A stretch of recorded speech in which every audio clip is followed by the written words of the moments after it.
In this lecture, we'll be talking about the Exodus event.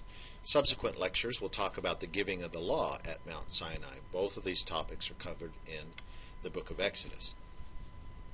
One might say that the Exodus event is as foundational to the theology of the Old Testament as the creation story. Both are highly significant theological concepts in the history of the Old Testament. Similar to the New Testament's focus on the suffering, death, and resurrection of Jesus, the Exodus event for the Old Testament is highly important and significant, as it describes the birth of Israel generally, but more specifically describes this rescue mission that God is about in terms of calling out his own nation and his own people, which will eventually largely influence the rest of humankind. Just like the promise that was given to Abraham, that Abraham's descendants would be a blessing to all the nations on earth. The book of Exodus is typically, or basically, about two things: the Exodus event, the first 18 chapters or so, 19 chapters, and then the giving of the law at Mount Sinai, chapter 20 and following. So this lecture will focus on the first of these subjects. We're going to have to ask a few critical questions, though, and by critical questions, I mean questions that are appropriate for a university or appropriate for a historian to ask that may or may not be questions typically asked in a Bible study or Sunday school class or in a preaching opportunity. But the first of these is the historical question of, did the Exodus really happen? Think about it for a moment. An event of this magnitude is not recorded in any Egyptian records.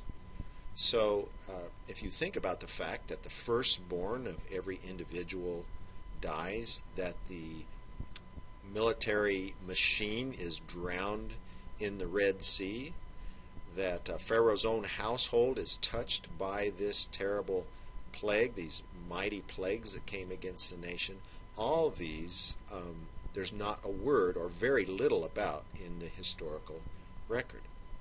Now, to be sure, it is true that nations in that day and age did not record their defeats. They recorded their victories. In fact, I spent one summer when I was in Israel for a short period of time. We had some classes where we were looking at Assyrian texts, and the Assyrians never lose. Now, you can read between the lines, and I'll show you in the next slide how you read between the lines to see that indeed they were suffering some defeats. But they didn't record these kinds of things. That's just not typically what would be recorded in official annals. And you have to realize that most of the population, they were illiterate, and writing materials were scarce. All that I'm sure I get, I understand, but really no inscriptions, no murals, no poems, no songs, nothing at all that commemorates this horrible, horrible event in the history of the Egyptians. So Assyrian and Egyptian royal annals were notorious documents of propaganda. One person put it this way, and it was actually a student of mine: Egypt always won their victories. Often their victories got closer and closer to home as they were driven back by their foes. So that kind of tongue-in-cheek comment could be said of Assyrian and Egyptian royal annals, where the Assyrian annals, for example, that I'm familiar with, would talk about how they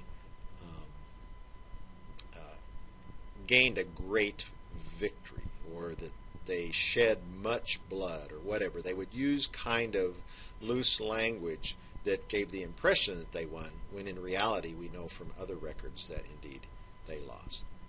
And then the fact that the Hebrews were slaves, typically not much interest in recording what happens to slaves. So as we address this question of, is there any evidence for this event of the Exodus, we see very little in the Egyptian records, and so we must pause and ask the question why, and that's what we're attempting to do.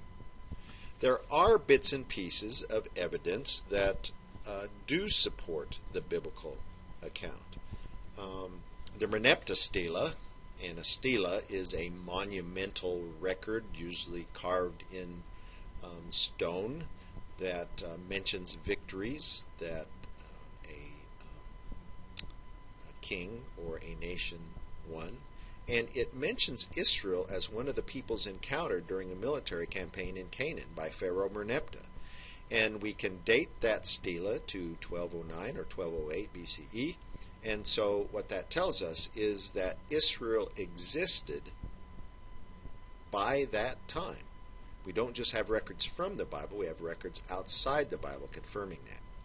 We also have graffiti from ancient Egyptian copper mines that mention the presence of Semitic slaves, so slaves from that region that were not Egyptians, in the early 15th century BCE.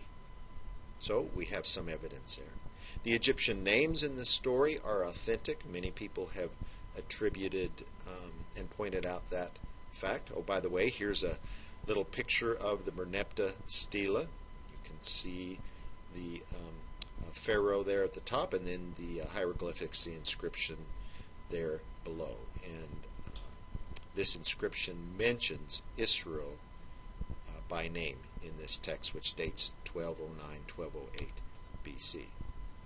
We have a mural from the tomb of Rechmira of laborers making bricks from the same period. So you have the story in the book of Exodus about how the descendants of Abraham were forced to serve as laborers making bricks for all the building that was going on that Pharaoh was doing.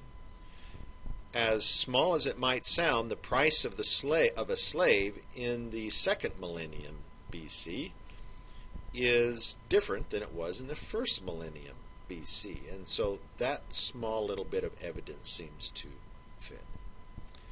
The Amarna letters are also an important bit of information, and there's a lot that could be said about them, but let me just summarize them real quickly. The Amarna letters are letters between leaders of Canaanite city-states to Egypt. And they were clearly under the authority of Egypt, these leaders of these city-states. And so they were writing back and forth, mentioning some of the difficulties that they were encountering, some of the requests that they had from Egypt. And these Amarna letters are records of that correspondence. And these Amarna letters mention the influx of a group of outsiders called the Habiru. And many have pointed to parallels between that word Habiru and Hebrew from the Hebrew language. Again, you can't draw a direct correlation between Habiru and Hebrew, but some have pointed out some parallels there. And I mentioned the copper mine graffiti. I posted here it again because I've got a picture of it here on the next slide that shows these slaves, and they're Semitic slaves, by the way they're dressed, they're not Egyptians, and they are making bricks out of mud. In Genesis chapter 47, it talks about how because of the famine, all the private property was converted into Pharaoh's personal property. And we know that mysteriously all the private property in Egypt became owned by the state about this time. So this may be a confirmation not of the Exodus itself, but at least a confirmation of the biblical story as told in the book of Genesis.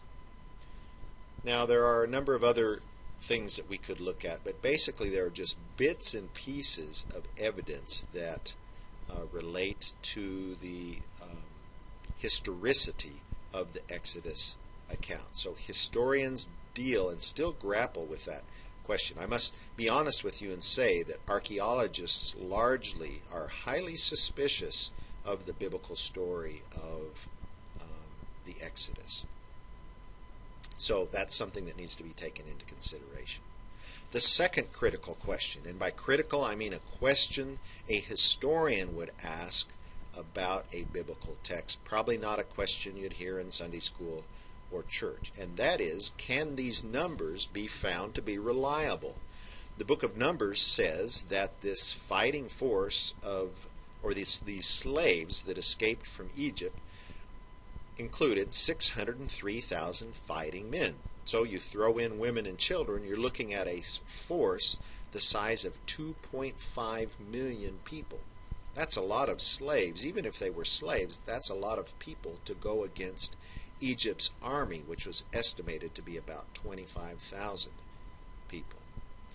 Alexander the Great's army, at its highest, numbered about 50,000 soldiers. Yet at the same time, Herodotus mentions forces that the Persians brought against Greece equal or even greater than these numbers that are found in the Bible of 2.5 million. But almost everybody questions Herodotus's numbers, the famous Greek historian, with when he talks about the battle of the Persians against the Greeks. One person has said that 2.5 million people standing 50 abreast would be a line of people over 50 miles long. That is a lot of people. So that has caused historians to wonder about these numbers that are mentioned in the biblical text and to try and understand what exactly is going on. In the Bible itself, God says to Moses, he says, "Moses, you will encounter armies more mighty and more numerous than you. Don't be afraid." Well, that's a strange command if you've got a force of 2.5 million people.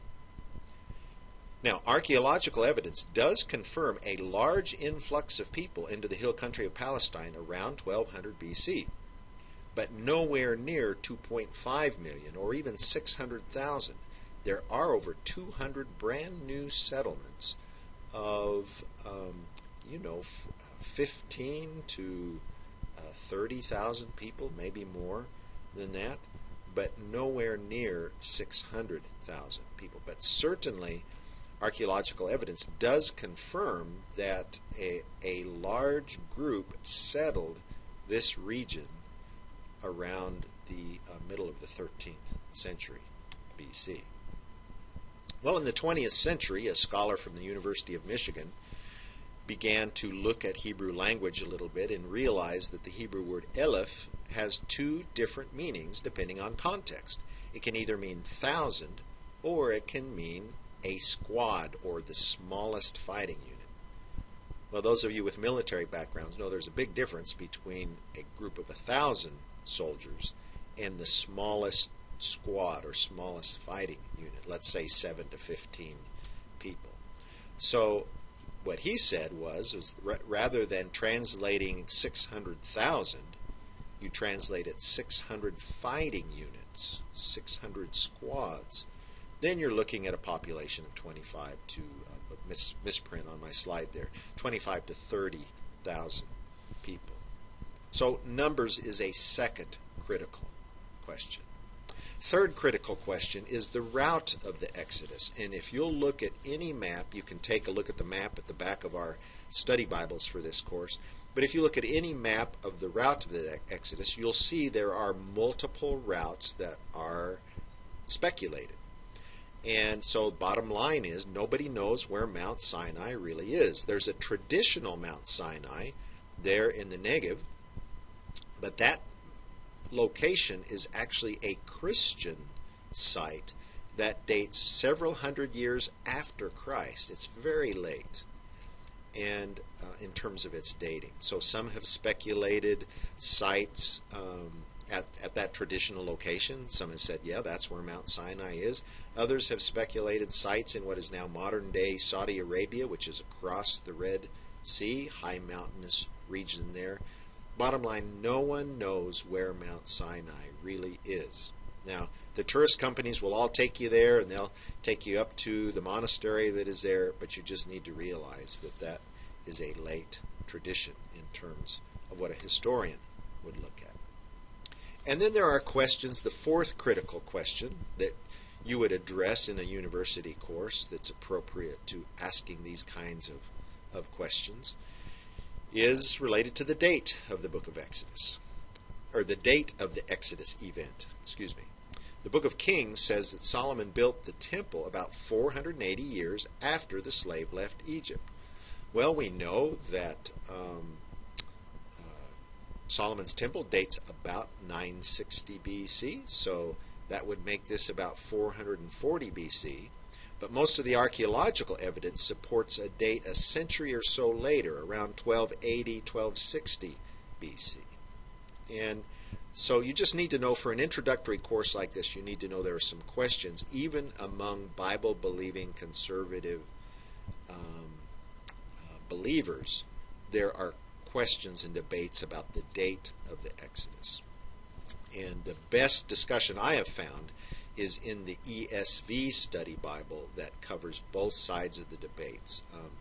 Our NIV Study Bible that we use for this course highly supports the first alternative, but doesn't give a lot of credence to the second alternative, which is supported more by archaeological research. So that's just an issue for you to think about. So let's now do kind of a quick walk through the book of Exodus. This is a survey course, and primarily it's a Old Testament history course, but let's look at the noticeable coherent units in this book.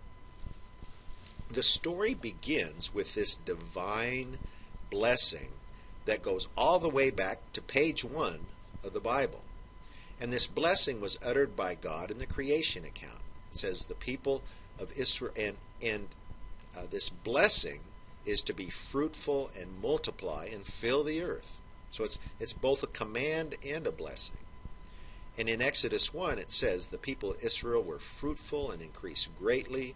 They multiplied and grew exceedingly strong, so that the land was filled with them. So that language is highly reminiscent of Genesis chapter 1. So these opening verses of Exodus recollect two common refrains of this primeval blessing. One is be fruitful and increase, and I've mentioned all the times in Genesis that it mentions that, and then multiply your offspring, and then all the times in Genesis that phrase is mentioned. So notice those key phrases are found throughout the book of Genesis. So the book of Exodus takes these two phrases and says, hey, look, over a period of time, that's exactly what happened. Israel became fruitful, they increased, they multiplied their offspring, they filled the land with their descendants, so much so that they became a threat to the Egyptians. Theologically, the book of Exodus confronts two questions, and I just like to put it this way. The first question is, who is Yahweh? And the second question is, who is Moses? So when Pharaoh is confronted by Moses in Exodus chapter 5, and Moses says, hey, the Lord told me to come to you, Yahweh told me to come to you, and to ask you to let, or to tell you, to let his people go so that they can worship in the desert. Pharaoh just kind of rolls his eyes and says, who is Yahweh that I should listen to him? And in fact, I'm not going to listen to him. So this theme of I am Yahweh, or in English, I am the Lord, is found 16 times in the book. And this expression, they will know that I am the Lord, occurs regularly throughout the Exodus narrative. You can see the references there. Again, I'm the Lord. You can see some of the references there that are mentioned.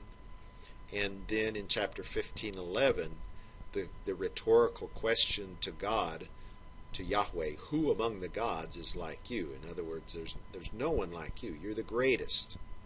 So Yahweh, or the Lord, is the hero of this Exodus story. But Moses is also a heroic figure in this story. And in the closing part of this story in Exodus chapter 14, verse 31, it talks about people believing in the Lord and in his servant Moses. Kind of this two-pronged sense of authority for the believers in that day and age. The story begins with Moses' birth, and one of my favorite things to do is to look at these 5 women archetypes in the early chapters of the book of Exodus: the Hebrew midwives, Pharaoh's daughter's slave, Moses' mother, and Moses' sister. All of these are insurrectionists, I guess you might say. They're individuals that are bucking the system and are willing to take stands that put their very life in danger. They're really great examples of people who are willing to stand up for what they believe in. So let me just ask you to carefully read the first couple chapters of Exodus and pay special attention to these great women models of faithfulness and obedience. Moses, he's the guy in the Torah. He is the paradigmatic figure. He is the prophet par excellence. He is mediator between God and humans. He's the lawgiver. All these things that show Moses as larger than life. That's why these first 5 books of the Bible are called the books of Moses. Not necessarily because he sat down and wrote them, but because Moses is the paradigmatic figure throughout them. He's a human who enters and enacts with the presence of God. And in the book of Numbers, and again in Deuteronomy, and then New Testament texts as well, God says, hey, look, Moses is one unique guy. With other prophets, I speak to them in dreams and visions, and I speak to them in parables.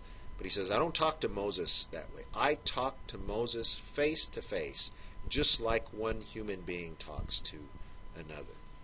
So Moses, in spite of his flaws, which like everyone in the Bible, with the exception of Jesus the Messiah, everyone has them, but he is this paradigmatic figure in this book. Another theological theme in the book of Exodus is God's presence and God's glory. God reveals divine presence through a number of physical and metaphysical avenues. The burning bush, the signs and wonders associated with the plagues, or signs and wonders associated with the call of Moses, where he throws down his staff and it becomes a snake, where his hand becomes leprous. The plagues, the death angel in Passover as God reveals his presence and glory. The fire and cloud that lead the escapees, these slaves that have left Egypt. The tabernacle, this very building, and the Ark of the Covenant inside of it, that are physical symbols of God's divine presence. And the angel of the Lord, the angel of Yahweh that leads the nation.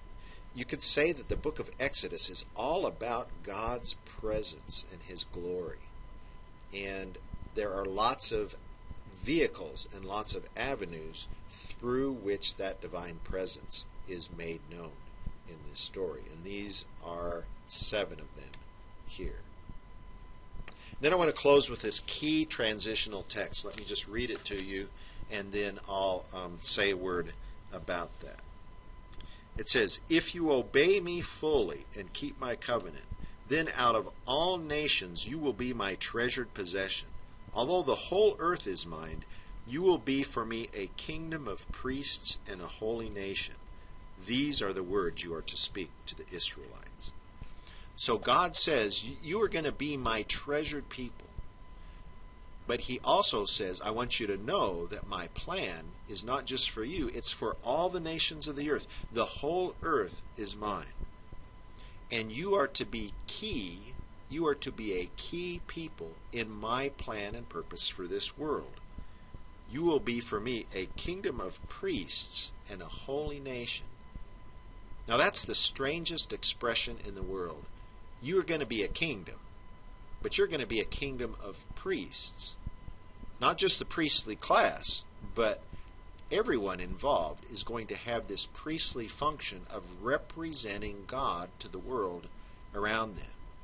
So the exodus of this nation is highly significant in the fact that God is trying to produce a people, to bring out a people that will represent him among the world. And their kingdom will not be a political function. It will be a religious, a priestly function, in that as priests they will intercede for others, they will represent God to humans around them.